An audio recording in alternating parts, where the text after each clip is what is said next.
গাজায় ইসরায়েলের হামলায় একদিনে নিহত হয়েছে ৫৮ ত্রাণ প্রার্থীসহ আরও ৮৩ ফিলিস্তিনি। অনাহার ও অপুষ্টিতে প্রাণ গেছে শিশুসহ ৮ জন। শিশুদের জন্য গাজাকে কবরস্থান বলে মন্তব্য করেছে ইউনিসেফ।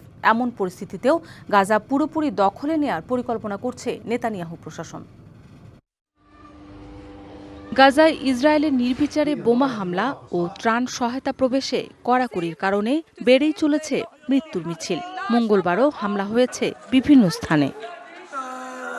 নিহতদের মধ্যে শিশুদের সংখ্যাই বেশি বলে জানিয়েছে ইউনিসেফ। শিশুদের জন্য গাজাকে এখন এক কবরস্থান বলে মন্তব্য করেছে সংস্থাটি। জাতিসংঘের ফিলিস্তিনি শরণার্থী সংস্থা জানিয়েছে, গেল সোমবার গাজায় মাত্র ৯৫টি সহায়তা ট্রাক প্রবেশ করেছে, যেখানে সাধারণ মানুষের বেঁচে থাকার ন্যূনতম চাহিদা মেটাতে দৈনিক অন্তত ৬০০ ট্রাক ত্রাণের প্রয়োজন। বর্তমানে গড়ে প্রতিদিন প্রবেশ করছে ৮৫টি।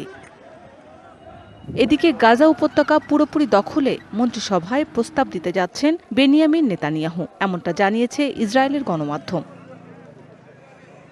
নেতানিয়াহুর এমন পরিকল্পনায় বাধা না দেওয়ার ইঙ্গিত দিয়েছেন মার্কিন president Donald Trump. Israel Gaza পুরোপুরি দখল করবে কিনা সেটা তাদের অভ্যন্তরীণ বিষয় বলে মন্তব্য করেছেন ট্রাম্প।